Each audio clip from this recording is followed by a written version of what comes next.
Hey everyone, Rob from Southgate Media Group here. Before we get started with this podcast, we have a quick message. If this is your first time checking out the show, we love that you found us and we really hope you enjoy it. What we have to say is for the subscribers. If you enjoy our shows, would you please donate to help keep these going? We don't want to have to put traditional ads on these shows, but this does cost money. So we really do rely heavily on donations. To make a donation to the show, please go to our website, www.southgatemediagroup.com. Go to the page for the show, and in the upper right-hand corner is a donate button. It takes you right to PayPal, and you can donate whatever amount you want. Thanks a lot for listening, everybody. And now, on with the show.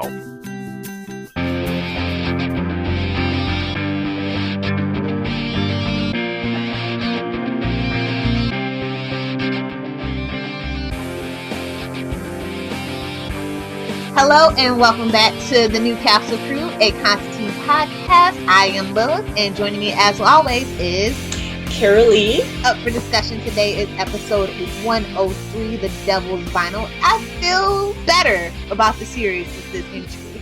Yeah, it did feel better. We're getting to know Zed more. Some people's favorite character actually showed up this week. So do you want to give them a synopsis of the action? John and Zed travel to Chicago in search of Memphis bluesman Willie Cole's record, which, as legend goes, has the voice of the devil himself caught on it. Anyone who hears the song dies.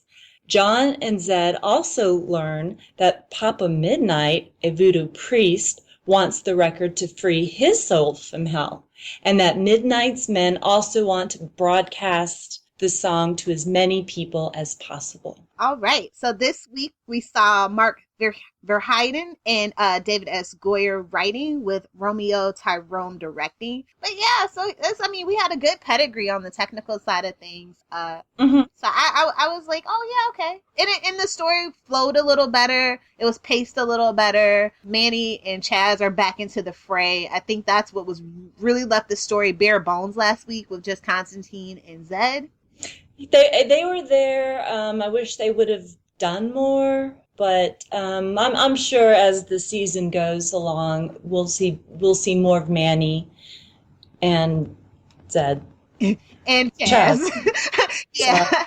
No, I think that's what people's biggest complaint was. Like, they understood why they had to do it, because it's basically a second pilot. We have to introduce the characters, throw them together and kind of build some kind of rapport. But I mean, it's Hera Perennial as freaking Manny, so of course you're going to get complaints. And, we want to know about Chaz. Like, we saw him die in the pilot, and that's really interesting, and people are curious, like, how he's still walking around, so. Right. And speaking of Zed, Chaz is actually doing background checks on Zed. But they're not exactly trusting her as of right now. Would you? I mean, it's standard protocol. I mean, of course. Yeah. Of course. I mean, we have to remember that John Constantine, even though I guess it feels like the show kind of forgets this sometimes, he's a con man with a lot of enemies, not just supernatural, but just people in general. Okay. So you have to be, like, really, like, if you're going to bring somebody in your inner circle, yeah. Definitely. And, boy, what he finds or doesn't find. I was kind of bummed, like, he ditched her again, but she just shows up. She drew the Millhouse. I know. She totally is connected to them, I think, in a supernatural way. She said did she get an apartment? Yeah, in Atlanta. Yes. Mm-hmm. Wonder if it's a 3-month lease. I don't know. She didn't say. But since that's their home base, I suppose, that's Liv's father's cabin. Yeah. I'm thinking she's gonna stick around in Atlanta for a while. Yeah. I like that we hit the road this week. We went to Chicago. I think you were in Chicago, weren't you? I just got to Chicago Saturday. I'm still here. I'm here until next Sunday. Interesting. I know, creepy coincidence, right? I actually left exactly right after the show ended to drive up. So I love it. I liked it. We are kind of the thing that kind of annoyed me, I guess, this week is because if you read any of the reviews, it's hard not to see people comparing the show to Supernatural. And I just want to say that Right. Constantine, the comic book, did it first, and that's kind of where where the show Supernatural draws a lot of their early influences from. And so, like, yeah, Constantine is going to retread that, but the actual source material did it first. And so it kind of irritates me a little bit when people make these comparisons. I understand. I never got into Supernatural, but I can understand if they have not read the comics or have had no prior history of Constantine, I can see them saying, hey, Constantine's ripping off of Supernatural. And in fact, it's quite the opposite. Exactly. I mean, so yeah, I'm a little annoyed with the critics. Like, shame on them for, saying that. But I did, because they did actually do in season 2 a very similar episode dealing with, selling your soul. They call them crossroad demons, not soul brokers in Supernatural, but it's. Oh, okay. Okay. And, we're even dealing with, like, we get the hints of the blues legends about people selling their souls and all that stuff. And so, yeah, this week was like the comparisons were very heavy and not favorable to Constantine. Wow. Okay. I gotcha. So, yeah, but no, I totally said that. I was like, oh, we're dealing with crossroads demons? Okay. Like, the whole time I was live tweeting, I'm just like, okay, at least souls aren't energy. Like, the coincidences of, what Constantine is doing compared to Supernatural is so creepy and spooky that I'm just like, we have to get away from this. We have to make this show our own thing. How many seasons? 10 seasons. Is It's 10? in its 10th season. Mm-hmm. Oh no! No! I don't think I could binge watch that. No, that is a whole year dedicating your life to that show Right? to get caught up. But I don't know. I like this episode a lot more than last week's episode. I did too. It did get a little bit darker for me. Mm-hmm. More blood, more gore, and just overall creepiness, especially when it comes to the record vinyl. I don't know what The acetate. the acetate, but essentially it is just a record. Yeah. But it does have the devil's voice on it, and so that kind of really, I love sci-fi. I love scary movies, but when it comes to devil movies, I'm so scared.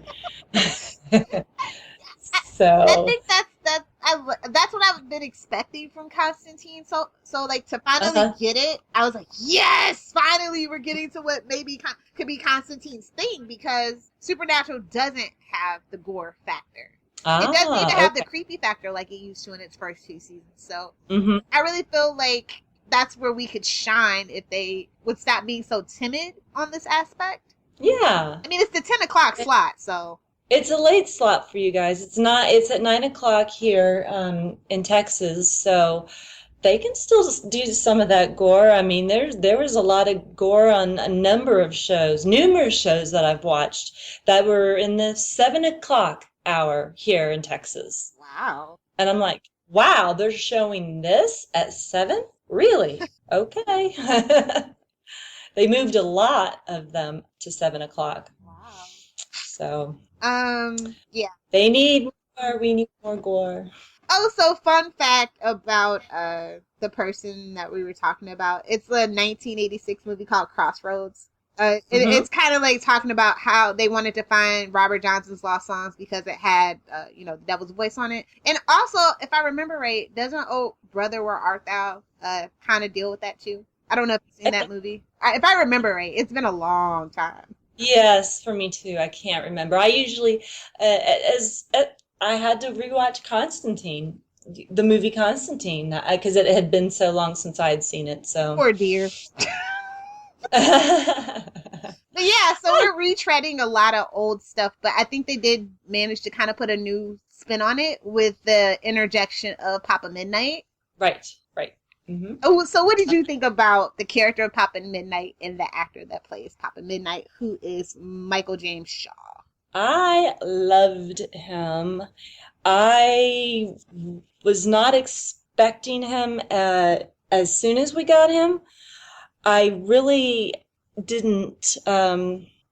The demon, was it a demon that you sell your soul to? Is he like a minor league demon of sorts? Yes. Okay, minor league demon of sorts. When John Constantine went into Anton, the minor league demon, his place, and then in the background he goes, "Ho, wait a minute here," and then he opens the curtains and ta-da, Papa Midnight. I'm going, yes, yes. But I feel like I know Michael James Shaw from somewhere, but I can't quite put my fingers on it. He looks super familiar. huh, to me, I mean, maybe it was just his accent, but I was like, oh, that should have been Adewale from Lost, but Oh. I'm a Lost aficionado, so. I don't know. Yeah, I could see that, but I just like it's driving me crazy. So if you guys know where he's from, let me Yes, know. let Leave us it on the know. Facebook or tweet me at Lilith Hellfire because it's been driving me crazy. Like I'm looking at IMDb and I'm like, there has to be more than this because this guy looks so familiar. It's driving me nuts. So yeah, Wow. if you guys could do that for me, I'd be really appreciative. Are you just looking at IMDb? Yeah, I just looked it up. I don't see anything that I personally know him from. Okay. Let's talk about some themes of this episode. Themes. Oh, wow. The theme, selling your soul. I just have to say, selling your soul. Selling your soul and soul contracts. Okay. I got love because his wife did it out of love. Like it's not so like some people sell their soul for selfish reasons, obviously, but I thought that it was very touching that she did it out of love. Right, right. That was a surprise to me, and I know we'll get into that later. But yeah, so selling your soul, having soul contracts, but selling your soul out of what? Out of your own personal, gain or out of love. And obviously, she did it out of love. She didn't want her husband to die of cancer. Yep. So. I found this very interesting, and I like that they're kind of trying to bring back the Constantine from the comic books a little bit because Manny comes in and says, "I feel your moral compass wavering. You're gonna try to use this for yourself, aren't you?" And he leaves him kind of there, and it's just I don't know. Like I see glimpses of the John Constantine that I want to see. I think Matt Ryan is killing it. Like he is putting everything he has into this character, but at the same token, the writers aren't really giving him much rope or leeway.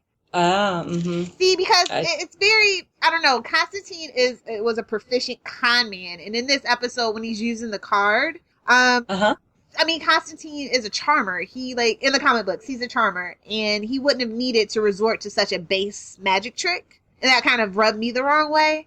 Okay, I see. That makes sense. So it's like they have a lot of work to do with John Constantine. He has like so much history before the series starts, and we're supposed to be getting these inklings, but like I don't know, it just feels out of character to me if that makes sense. I suppose for me, again, I haven't read the comic books, so for me it's just getting to learn his personality, his quirks. I haven't seen him as a con man, like a real like con man yet, although I know he's supposed to be one. But I did like that little card trick that he used to to get into the retirement home. And then I liked how it backfired on him later on. He's like, I can't use this if you're alive. Alive. And I'm thinking, so okay, he has 51 other cards in his deck, so I guess no loss for him, right? No, that was a special card, and it was actually a huge loss. I couldn't believe that the homeless guy scampered off with it. It's one of a kind thing. It's not out of a deck of cards. It is. Oh, I thought he just put a spell on the card. So do you think the homeless man could use it to his advantage? I don't know. I think he's gonna throw it away. That might actually come back to bite Constantine in the butt. Who knows? He is a hoarder of magical antiquities, so Oh, and that was another thing. There were so many demonic devices that they used in this episode, I was like, my head was spinning. I'm like, well, what is that called? And what does this do? And oh, and by the way, I just went on IMDb Pro, and Papa Midnight did, oh gosh, The Wire. You might have seen him in The Wire. They said that, but I don't think that that's true. Huh. He did a couple of shorts. Yeah, I saw that. And it's just not. I'm actually in the middle of rewatching The Wire. So. Oh, are you? Yeah, okay. I haven't seen them yet. So. Okay. I'll let you guys know. Maybe it was The Wire. But I want to talk about the Hand of Glory. The way that they used it. It's a thing. It's an actual thing that they used to kind of do. Like old time sorcerers and stuff. Mm-hmm. Like they used to think that actually worked, and it's like in the folklore or whatever. I think it's like wow. from France or something like that. But I always thought it was a supernatural. Zach said this on the Facebook too. I thought it was a supernatural lockpick too. Mm-hmm. I don't know. I never really heard of it being used the way that they used it on Constantine. I don't think they even used it in the comic books that way. If I'm not mistaken. Oh, that's interesting. It's the hand of a hung man. Yeah, and then it's like pickled, and then a little spell is set over it. Right. And they have to ask the dead person before the candle, before the flames run out. Yeah. So, and I'm sorry.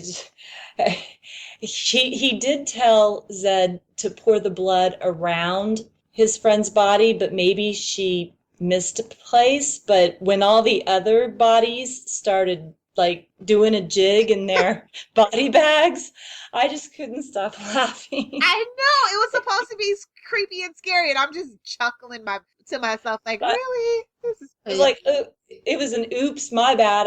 I missed some blood over here, so now all these other body bags are jumping around and stuff. And another thing that was interesting to me, and I don't know if this comes from the comic books or not, but he said he loses a day or two of his own life if he uses certain spells, as this one. Yeah, that's from the comic books. And he also gets days back. It's kind of this take and give. Oh. So. Okay. He does get days back, so, okay. Yeah, he does it quite frequently in the comic books, actually. Oh, no. So hopefully they won't be depending on that. They won't be lingering on that too much. Okay, right. But yeah, it is a comic book thing. It was just interesting to me that because I didn't know. Wow, he loses days of his life. Wow. I mean, his soul is damned to hell at any rate. So what does he care? You know. Well, in my opinion, I thought that Manny said, and Manny's looking out for him, that he possibly could be saved. Yeah, possibly. If he did, good work. But okay, the thing about that is that angels are just like the demons. Well, if you watch the movie, they pretty much captured that tone. Is that they use humans as pawns and can't be trusted. So Manny should be suspicious for most people if you didn't get the heads up. Well, he looks suspicious with those eyes. I mean, those eyes. Yeah, angels and demons aren't. They can't either of them can't be trusted. They all have their own nefarious wants and needs, and are willing to do just about anything to ends justify the means kind of situation. So, and Constantine is cautious about it. And Manny I was like, yeah, keep the record for yourself, Constantine. Do that. That would be the smart thing to do. And Manny didn't help him. He was begging for help, and he goes, "Oh, I can't do that." Exactly. Do you know why he can't do that? Is that a rule of sorts? See, this is the thing about. I guess I'll just bring this up now. While I prefer Liv Aberdeen to Zed, Liv was an original character, and so is Manny. So I think they had to find a balance. Like, okay, we can only have one original character, and we're not going to get rid of Harold Perennial. Like, let's be real. Right. And so Liv had to go. And so Manny is an original character. Now, yes, he's an angel, and we deal with angels in the First of the Fallen and all this other stuff, and Constantine and Hellblazer. But he is an original character, so I don't really know what to make of his motivations. All I know is that angels are shady, and he's not to be trusted. Oh, angels are shady. Okay. That's something I'm going to have to wrap my brain around. Yes, exactly. Don't trust an angel, and especially not a demon. So So that's the whole thing. It's just like I understand why they had to get rid of Liv, and but it kind of sucks for me right now. I think that Liv was the more interesting thing because Zed doesn't seem to be able to go toe to toe with Constantine just yet. But I think that's why they introduced Papa Midnight, because he very much can go toe to toe with John Constantine and occasionally gets the jump on him, as we saw. Right. And he's in like I think 5 episodes out of 13. I'm not really sure how many episodes he's in, but I like that they brought his character on early. I was surprised. Well, but he was I supposed liked to be the second episode. Second, and okay. then remember we had to introduce Zed and all that. Right. But I know we have our differences between Liv and Zed. I like the fact that Zed has all these visions, and she can help them with the visions. Yeah, I like her visions. Don't get me wrong, but at the same time, it's like if you watch Arrow, it's like okay, it would have been like them killing off Laurel just to keep Sarah because Sarah was such a BAMF, you know, like, oh, well, we don't have to develop her. We could just say she trained over there and bring her in, and we don't really have to do any backstory. You know, we can just jump into the story, which I find a little lazy. That's just me personally as a person who writes. It's just a little lazy. That's all. But, you know, I think that Angelica Salaya is doing a wonderful job with the material she's given, but the character that they've written for her, it's stiff right now, and it's tough to take. Okay. She seems like she's really mooning over Constantine, and that just drives me crazy. Like, it's more to a woman, a female character, especially a female lead, than her. The will they or won't they with the male lead. Like, I'm just not here for that. Y'all hear me say this every week, probably. I'm just not here for that. Well, I like the fact that you know so much background, and I don't know the background, so I can't compare like the Zed in the comic books as, you know, compare the Zed in the comic books as Zed on TV. So that's why I'm okay with her for now. No, I mean, I'm okay with the actors. I'm just the reason why they traded out characters. It's like, okay, okay. I liked Liz as well. I think it would have been a little bit more difficult to get Liv. Well, maybe after she saw her father's cabin and maybe spent time there looking through his artifacts, maybe she would have actually. She wouldn't have gotten to Constantine's level, but she wouldn't have to learn fresh.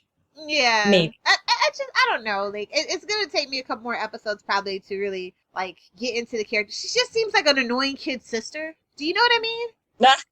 I don't have a sister. Me neither. But like, I have friends who have little sisters, and that's what Zed is. She's the annoying little kid sister, always getting into stuff. Yeah, that's what it is. I don't like that trope either. But anyway, no. But I think that they need to rapidly grow this character for me to like get into this character. I mean, we have a small cast, a very small cast. Thank goodness, because some of these other shows I'm watching, I'm like, who? What? Another person? Don't introduce another person. I'm not going to remember them. Exactly. I think that's one of the show's strengths is that we do have a very small main cast, and I do. And I'm sorry. And you can focus and give them more character background as opposed to other shows who have so many characters and you just get tidbits of them each week. Exactly. And if this show turns into a road trip, let's stay in the major cities because Supernatural doesn't do major cities. So we could do major cities and a road trip, and I think it would be really cool because, yeah, there's so many places all out right outside of Atlanta that can double for other places. Like, absolutely. Use it to its potential. I'm excited about a potential urban Supernatural road trip show. Come to Austin. Come to Austin. I'll be an extra on that. So yeah, I mean, it's lots of things that I see shaping up that I like, but we just need more, and definitely more Papa Midnight. All right, let me ask you this again. Being that you've read most of the comic books, do you like the? I don't want to say monster of the week, but do you like the case of the week? Is that going for you? Is that? Okay, 'Cause it's two answers, honestly. Okay, from a business side of things, procedural writing a procedural, which is basically what a case of the week is, no matter what you want to call it. It's a procedural. Right. It's easy, it's comfortable, it's better Yes. for syndication. Right. But as a viewer, you want serialized drama, something that will keep you coming back week to week. You can make theories. You know what I'm saying? Whereas it's just a procedural, it's like, okay, whatever. Like, we got the first of the fallen or whatever. Like, we keep getting this rising darkness mention, so we're building the myth. Like, but we're not building it fast enough to a lot of people's liking, mine included, apparently. But like, I understand the reason for it, and as long as the cases are interesting, I think it's fine. And I think that this case was definitely interesting. Oh, I did too. I definitely liked the case. I just didn't know if, say, for example, if I brought up Fringe, the first season of Fringe, it was mainly Monster of the Week, and people were complaining that they wanted more overall mythology. And like you said, it is only the third, well, kind of the third, maybe the second episode. Maybe in future episodes, we want to have more mythology. Yeah, but it's a show with only 13 episodes, so they have to, I don't know, they have to find that balance, I guess. Okay. I don't mind the Monster of the Week at all, but I do like the undertones of maybe a mythology as well. And it's coming. Like, I mean, we saw it in the pilot, and I guess a lot of people were frustrated because they rushed through so much, but they had to. It's the pilot. You know, they want to set up this world and this atmosphere. And then we had the unfortunateness of recasting a main female lead. And so, like I said, the show got off on a bumpy start, but this is definitely the turning point for me. I saw a lot of fan praise, maybe not critical praise. I mean, nothing on a Friday night on NBC is getting critical praise. Not even Grimm. Like, if you read the reviews for Grimm, they're just like, you know, it's not that great. It's the death slot. Friday night's definitely the death slot of most shows. I hate to say that. Yeah, I mean, it only had like a 1.0 in the demo, and it was like, I don't know, like barely 2 million people watching. So, you know, we got to do something. We got to do something here. Gotta put the seats in the butt. Exactly. Gotta put the butts in the seat. So I think that with the interjection of Papa Midnight, that brings in the comic book fans. I thought that the actress did a great job of pulling off Papa Midnight. And like I said, he's a guy that can go toe to toe with Constantine. He can be friend or he can be foe. And that's always going to be interesting to see what side he ends up on. That's what I thought. I was like, okay, is he enemies? Or will he eventually be on the side of Constantine, but still... Okay, frenemies. How about that? Yes, frenemies. Frenemies. They're teenage girls. They're frenemies. Right? I could see them being frenemies, really. That's a pretty good way to put it, actually. Mm-hmm. So, yeah. That's how I took it, so... what... Go ahead. No. I was just going to ask you what you thought of Chaz this week. I really did like him. I like the fact that he stayed behind. Constantine did ask him to do a background check on Zed. He did and found nothing, which I thought that was weird. And she did say, well, that doesn't necessarily have to be my real name. Yeah, so, it's not. It's Mary. Right, exactly. But I'm hoping that that's the point of that conversation, because it's been driving me crazy. Like, I'm as a comic book nerd, I have like certain like buttons that just are being pushed with this whole situation, and so like hopefully her real name is Mary, and she just uses Zed to throw everybody off. Ah, I got you. Okay. And so Zed, I think when she didn't hear from Constantine, that's when she called Chaz, and heck, he was on the next flight out to Chicago.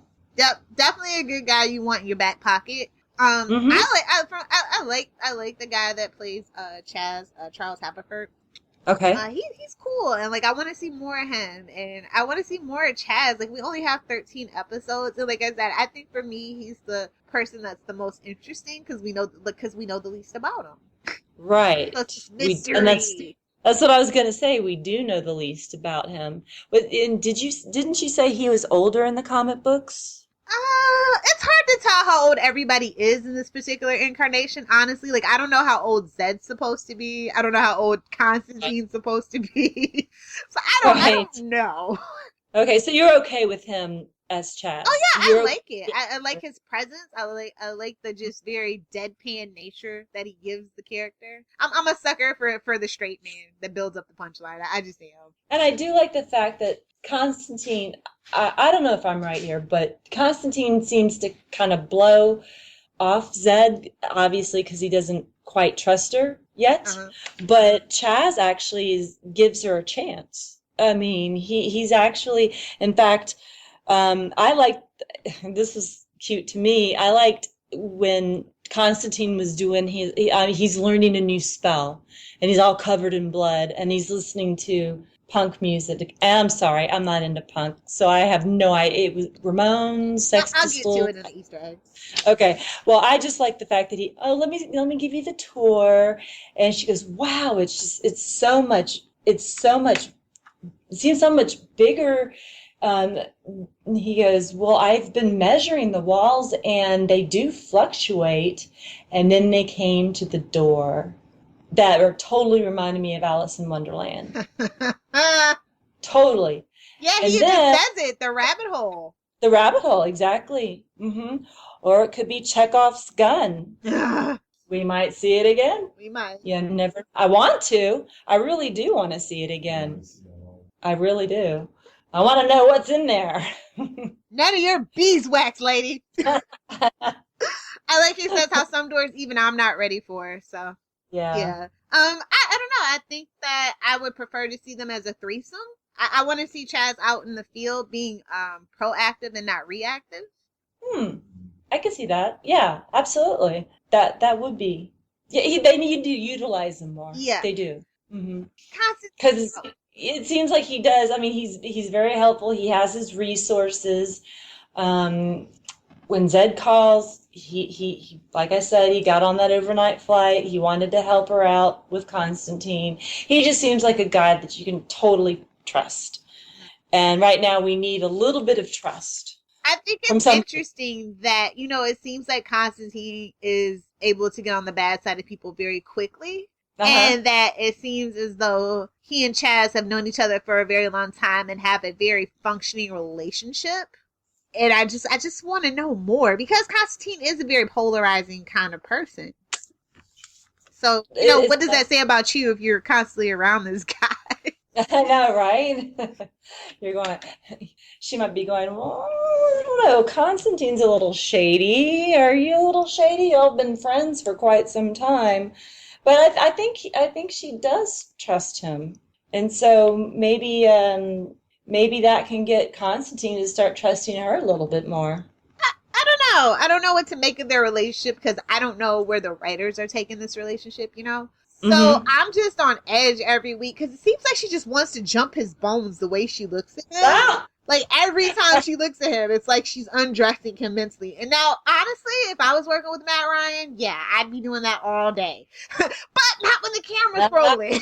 Unless it's part of my character. She's thirsty, man, and it's just bugging the heck out of me. That's too funny. She's a cool drink of water, and she is thirsty.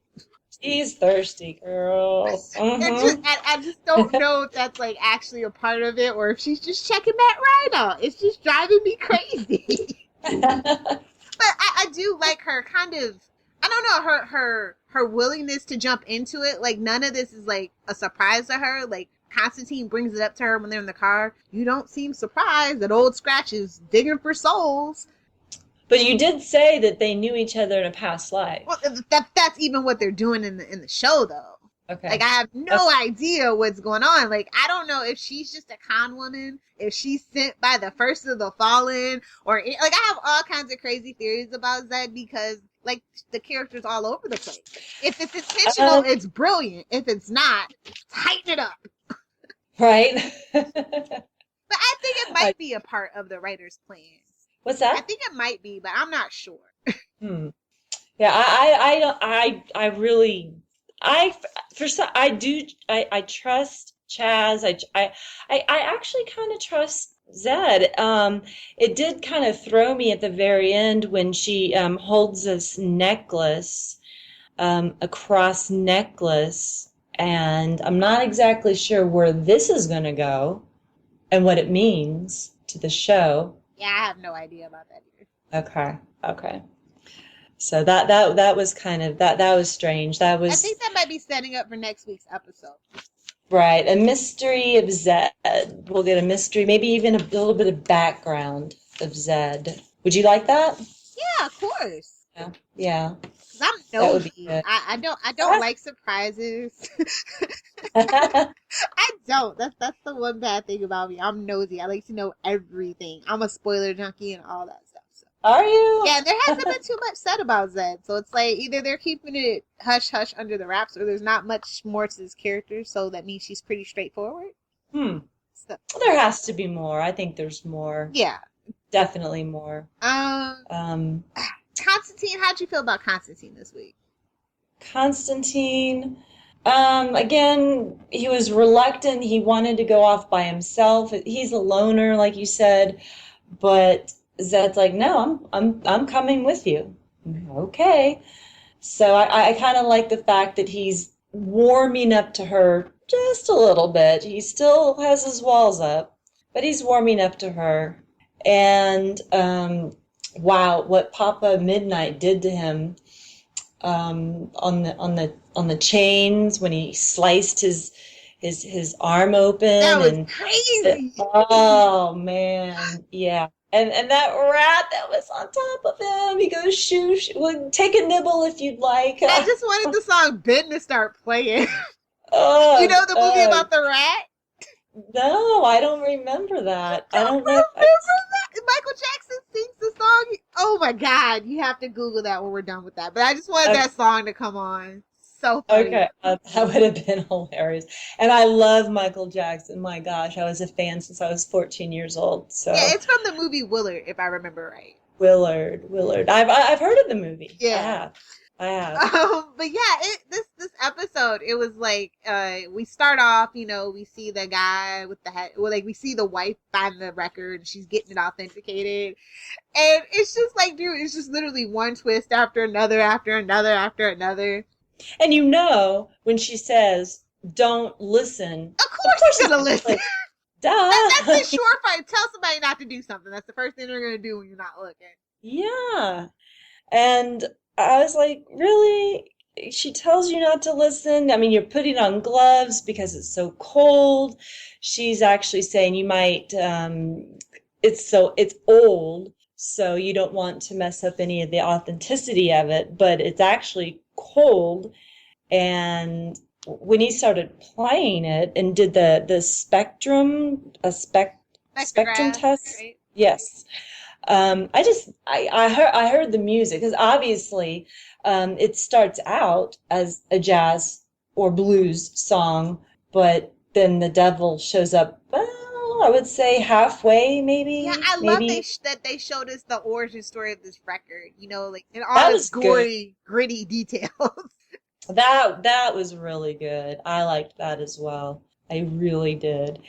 And the fact that he doesn't show up until the middle of the record, exactly. I like that. I like that as well, because it would explain for later actions. We can get into that later if you'd like. Later actions with the university, and the students there.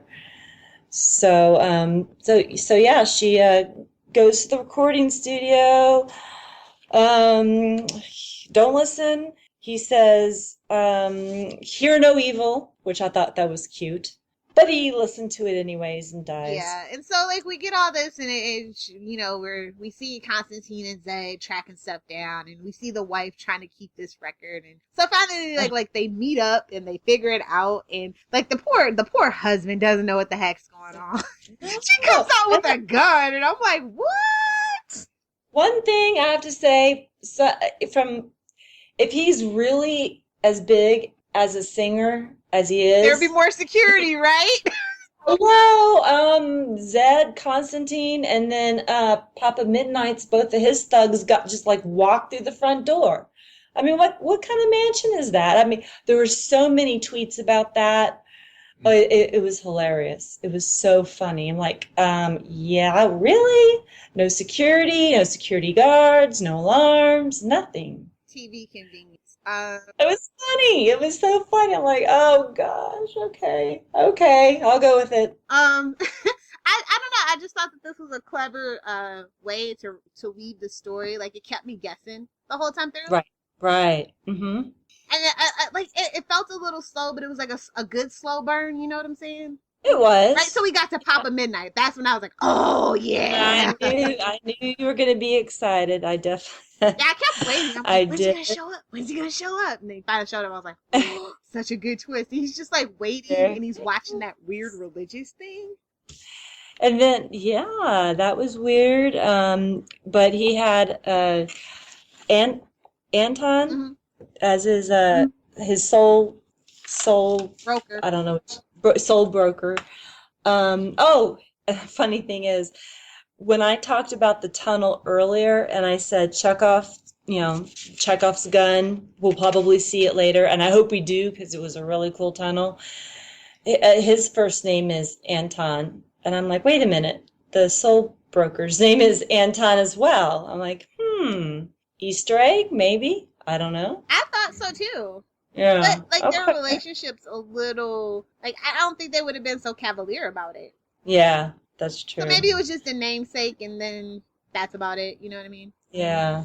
That's true. Yeah. So so after we get to Papa Midnight, everything just literally devolves into chaos. But I think the scariest thing for me was when the little girl was listening to the record. Oh, I felt so sorry for her. That's what I was saying about. I'm glad that the devil's voice wasn't until the middle of the record, because the mother's, is she okay? Is she going to be okay? And they're like, yeah, she'll be fine. She didn't listen to the entire record. Yeah. So she didn't go crazy like the Papa Midnight's thugs. Oh, that was sheer genius, though, right? They took it to a nightclub. Yes, and all those dead people. Oh wow! And then the deaf guy survives because he couldn't hear it. I thought that was pretty cool, and I thought it was interesting that Zed knew sign language. I was just gonna say that. It's like, oh, hello, how convenient. Zed knows sign language. I think she's a woman of many traits, many tricks and trades. Right. When it's convenient, obviously. Yeah. Yeah. I mean, she is obviously kind of a con woman because we see her pick that pocket of that guy, and she also picked Constantine's pocket. Right. I mean, she picked Constantine's pocket, then she got them into the morgue. Exactly. So I'm liking. Maybe if the trade-off is that Constantine isn't as great a con artist as Zed is, with like picking locks and picking pockets and stuff, I would like that. It would be a fair trade-off for me.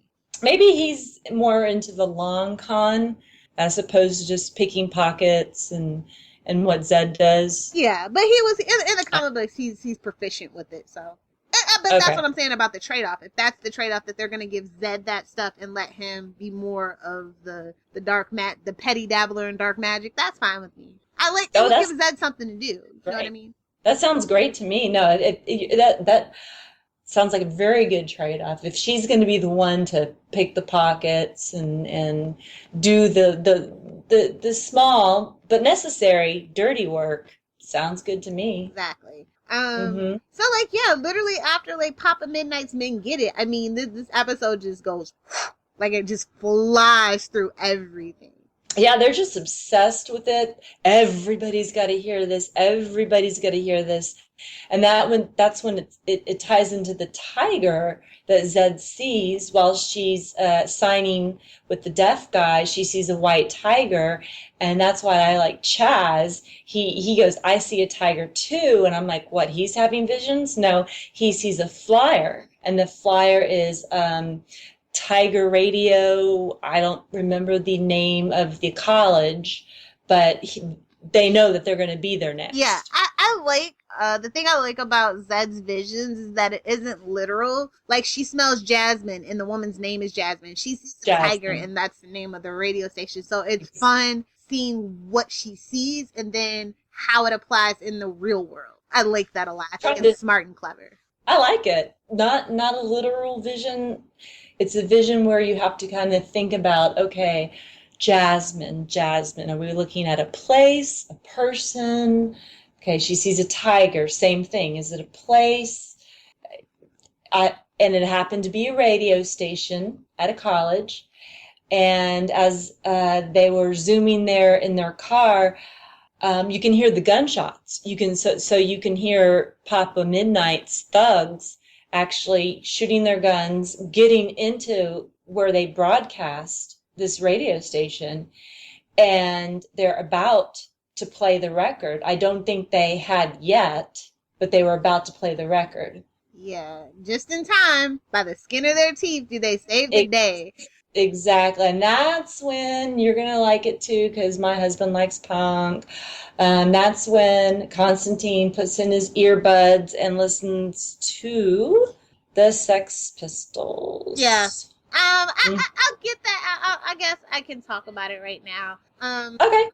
We can wait. We can wait. But if you want, I mean, okay, I love punk music. I especially love British punk music. Sex Pistols and the Ramones are my everything. And so I feel like it was lazy when they used "I Want to Be Sedated" when they were in the hospital. It's like, come on. I saw that coming a mile away. Be a little more clever. It's so many other great punk bands. You can shed light on lesser knowns. I know that it's like his favorite stuff, but I mean, I'm just saying, like, we could try a little harder. And also, Anarchy in the UK. Okay, sure. Let's just do punk music everybody knows. My grandma knows that song. I was gonna ask. I mean, those are the, because even I know. Let's Get Sedated. I mean, and I listen to rock. I don't listen to punk. That's what I'm saying. So maybe that's the point of it, but I think maybe that shouldn't be the point of it. Like, if he loves punk music, it shouldn't be so obvious. Okay. That's all. Okay. As a punk rock person, like, I'm just like, could you be more obvious? Right? You're going, oh my God, how obvious can this be? What was the name of his band? Mucus Membrane. And that's the actual thing from the comic books. And Hellblazer, what was it? Hellblazer, shoot. It was Hellblazer annual. Yeah, Hellblazer #1, the annual. Like, that's so they have the funny. words and the lyrics and everything in that thing. Oh, it's like You All Everybody from Lost. Yes, oh my exactly. God. Exactly. Oh, I love it. Okay. Was it? No, I don't think it was that one. Hold on. I want to know the exact issue because I had it written down. I want to hear it. I want to hear at least one song from their album. Oh, yeah, Venus of the Hard Cell. Yeah, there it is. It was Hellblazer Annual #1. And it was written by Jamie Delano, and the art was by Dean Mortar. I knew I had that stuff right. Good memory. So yeah, I don't know. Like, I thought that was a cool, and we shut up, you little punks. I thought it was really cool that they integrated it. And next week, A Feast for Friends, we're getting more into his musical side. So I think we're gonna get Gaz next week, and he's also from the comics who has a complicated and bad past, John. Okay. Because that describes everybody in his life. Right. So yeah, it does. Yeah. So like they save his wife, and he is resigned to doing cancer treatments and all that cool stuff. And well, yeah, right before that, so I saw Constantine. His earbuds actually fell out, and he was going to start hurting himself or others, but it was Papa Murphy that came in with his Winchester and blew away his thugs. Yeah. Just to get the vinyl, the record, the acetate. But John Constantine used a spell to make the demon or whatever was on that record go back to where it came from. And when they opened the door, ooh, that was creepy. What are they going to tell the chancellor of that college?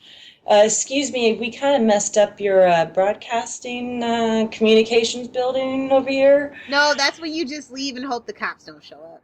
Exactly. That's the Constantine way, for sure. Okay. Leave. It's not my fault. Wasn't there. Da-da-da-da. Yeah, that was cool. I liked that part. Then, like you said, the woman, she wants her soul back. And how is she going to get it back? Well, her husband is going to get cancer again, but it's 20 years later, so there's better treatments, better medication. So he goes, he told her, I was just grateful I got to spend the last 20 years with you and have a daughter as well. So yeah, and they summon the Anton guy, and and they make him eat the contract. oh yes, they really made him eat, and that was a lot. It was long. It wasn't just a short piece of paper. It was like a scroll almost. I mean, I couldn't stomach that. My favorite thing is that Chaz was like the one with a knife to his throat. Eat Yeah, the muscle. good old Chaz. I think that's it's gonna happen that way. He'll be the muscle.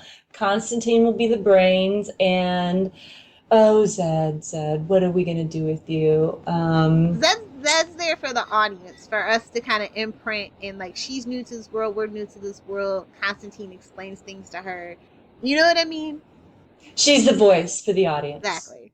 Okay, got it. So he ate the contract, and she's saved. Unfortunately, her husband still has cancer, but hopefully he can get treatments and he'll be okay. Yep. All right. So, is there anything else we forgot? I don't think so. I think we pretty much covered everything. At the very oh no, one more thing. At the very end, not Zed and her cross, because we talked about that. There was a figure that Papa Midnight was burning. Was that Constantine? It might have been a voodoo doll of Constantine. It might. I'm thinking it was. I was looking at it going, oh, I can't tell. But like I said, I want them to be frenemies. Yeah, and they are in the comic books. And they very much set up that dynamic where he was hurting Constantine, and then in the end he ended up helping him. Okay. So maybe it was Constantine, maybe it wasn't. We'll find out next week or a couple weeks in the future. Like I said, he's in like 4 or 5 episodes of the season, and we're already at episode 3, and we only have 13 episodes, so I expect to see him soon and frequently. Yes, exactly. I think he'll be, well, you told me he'll be in like 5 more episodes? I think maybe 3 or 4 now that he's been in this one. But that's a lot for a season that only has 13 episodes. True. I mean, TV shows who have 13 episodes really have to really have a tight pace. Yeah, their pace is, they just have to throw in so much stuff. You have to take in so much stuff, especially for me, because having no background on, with Constantine. I'm going, wow, this is a lot of stuff to remember and learn. Yeah, so but then again, it's a TV show and things are liable to change. So, true. You might want to just hold off and see if we even get a season 2 before you start committing all this stuff. That's true. But you never know. All right, let's talk some Easter eggs. So I want to talk about the music. Like I said, we had Sex Pistols. No, I said no. Please, you're the Easter egg master.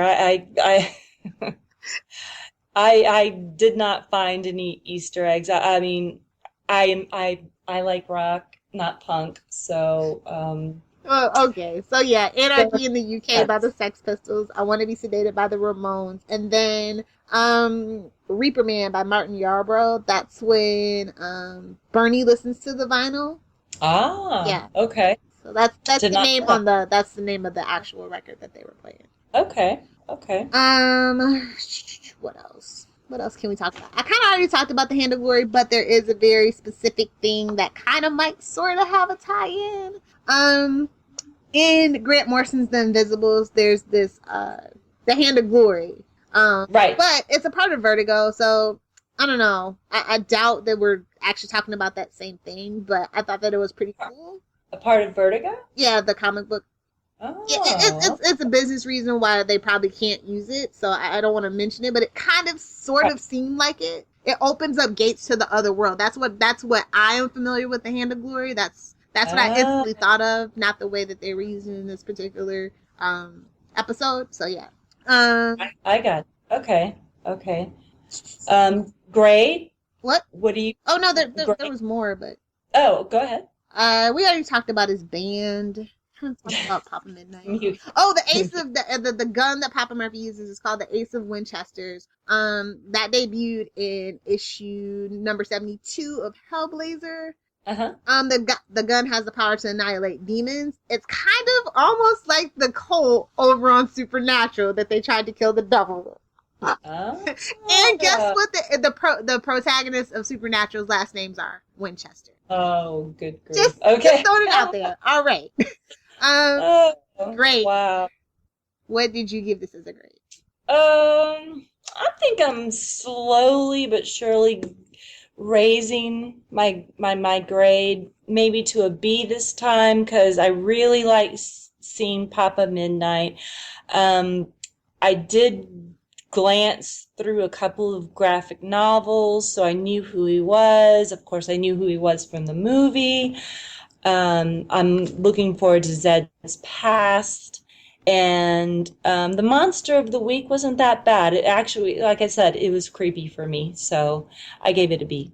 Cool. I gave it a B minus. This is another B minus episode. It's gonna be. I hope I can give this show an A before it's all said and done. They're improving every week, so I'm looking forward to seeing what they do next week, because we're diving into the good stuff of John Constantine's past, the stuff that I like, the stuff that I'm familiar with. So they're doing a lot with the comic book story threads, which I love. And I think that this show is actually pretty accessible for people who haven't read the comic books. I mean, you have fresh eyes, so you tell me. Yes. Like, if you didn't know anything about the comic books, this is still a pretty accessible show. Like, the Easter eggs don't really matter at the end of the day. To me, no. I would have not gotten any Easter eggs, and I do like the show. I do like the show a lot. And again, I don't watch movies, read books prior to TV shows adapting such genres. I like it. I really like it, and I hope it continues. I hope it stays true for the most part for the on the comics for you guys. And here's hoping for next week. Maybe we can up it another grade. Here's hoping. Scene of the night. Scene of the night. I really liked it because it was, well, not liked. It was, okay, creeped me out. Okay.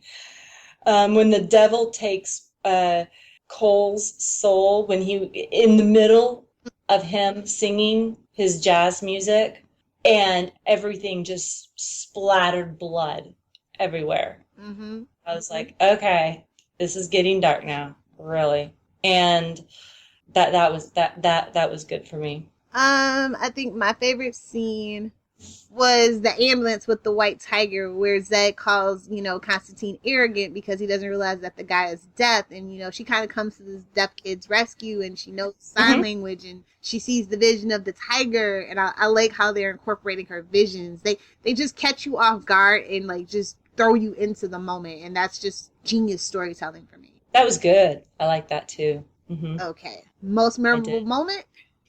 Okay, I actually, a most memorable moment. I have to say this, I dated a funeral director for 3 years, so when the corpses started dancing in their body bags, I had to laugh. I really did. It was almost like Zed going, oops, my bad, I didn't pour the blood over here. There wasn't a complete circle, so you made everybody wake up. I wonder how many days that took off his life, waking everybody up in the morgue. Oh, God. I shudder to think. I'm just going to be a gratuitous fangirl, and so excuse me right now, but Matt Ryan, half naked, covered in blood. Yep. That's how. Can we just start every episode off like that? I'd be good with it. I knew it. The blood kind of, but... Like I said, I'm in the gore and gritty, and if the show has the potential to have a lot of dark humor, I'm a fan of dark humor, pitch black humor if we're gonna be real. Like, if you've ever seen Kiss Kiss Bang Bang, yeah, that's my kind of humor. Yeah, Val Kilmer, Robert Downey Jr. If you haven't seen it, you need to watch it. Oh, Robert Downey Jr. I will definitely see it. It's pitch black humor, but that's me. Like, that is the essence of who I am right there when it comes to... He's on the top of my list, so... Let's see. Character of the night. Character of the night. Papa Midnight. I agree, man. Definitely. Definitely brought a whole new, just... themed that I wouldn't say, well, maybe I would say darkness. Darkness, theme, intrigue. It brought a lot of stuff to the show. I really think it That did. has been missing, yeah. Yeah, right. Best action? I don't think we really had action. We didn't have much action. Maybe the storming of the radio station. I was going to ask what Chaz did with the car running in. I'm thinking he was running into the power source, Yes. but it didn't seem to work. So, because they were still broadcasting. So, I don't know. He tried it and it just, maybe they needed to take out the main transformer. Right, I think so or something too. like that. But he was just trying to do it in the heat of the moment. He tried. Yeah, so I'm gonna skip that this week for me personally. I'm not gonna try to stretch it. Best character interaction. It's Constantine and Papa Midnight for me. Yes, absolutely. I love this relationship.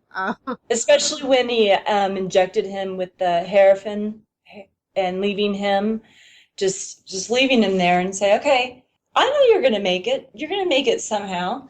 And by the time my thugs come back, I'll come back. I'll heal you, give you your vitamin K, and then we can talk about some more stuff. You know, it was just so easy. I mean, the conversation was just so easy, and Constantine was like, oh, okay, all right, we'll do. No problem. Yep. Biggest shock of the night or surprise of the night? Well, to me, it wasn't the biggest shock I've seen so far in the show, but I think the writers intended the biggest shock to be that it was the wife, Jasmine, that signed the contract and not her husband, Ian. Okay. I mean, for me personally, this is a pretty straightforward story. It's never who you suspect, obviously, but for me, I think I would have to say it was Joelle Carter who played the wife. Like, just seeing her on something other than Justified over on FX, I was just like, oh, it's Ava! I love Joelle Carter. So that was my surprise of the night, I think, because I don't actually read like the guest stars for the most part. I don't either. I don't want to know. I want to be surprised. Oh wow, look, hey, it's such and such. You know. Exactly. Do you have the Facebook page pulled up? I do indeed. Okay, so you can do the listener feedback for the people that like the page, and then somebody left comments. I have comments. Sarah, thank you for liking us. Sarah is one of my friends from French. My Aunt Janet, whom told me a little bit of history, her grandparents are actually from Newcastle. Yeah, I saw that one. Right. I like Newcastle. I've been there several times. I've never been. I've only been up north a couple times, so that was really neat that she told me that. My Aunt Janet and my good friend Leslie Gonzalez Parker, thank you for liking us. We really appreciate it. And any comments, Zach, I'm new and I'd like to know you a little bit better, so that would be great. Oh yeah, he was really excited for this show, and I'm thinking maybe the end of the season roundtable we can have him on since he's in the Southgate Media family. Right now he's hosting Headless, which is our Sleepy Hollow podcast. Really, I guest host that on a similar media group. So that would be wonderful. I'd love to have him on. Yeah.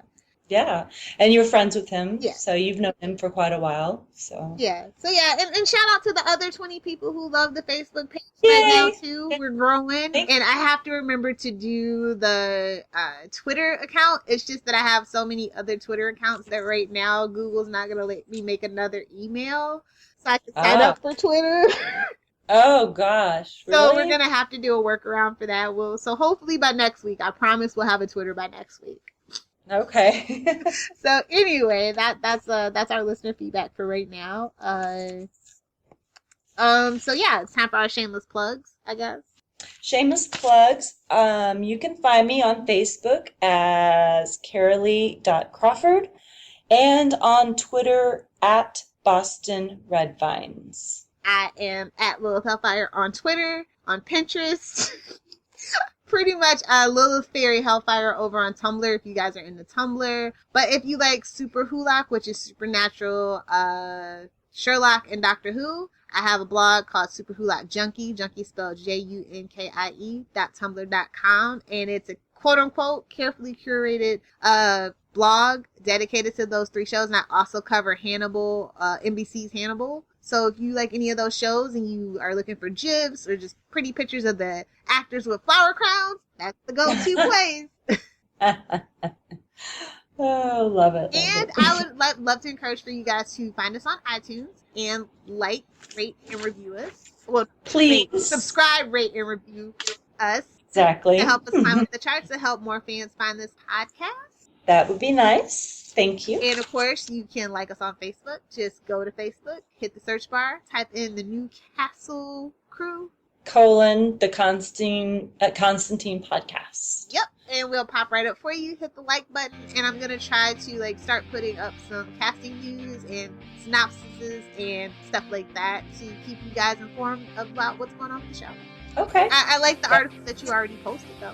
Well, I appreciate it. Thank you. Thank you very much, because we had a really good discussion about that, and people are on Twitter and elsewhere are discussing about the 2 Liv and Zed characters. So it's really interesting. Definitely.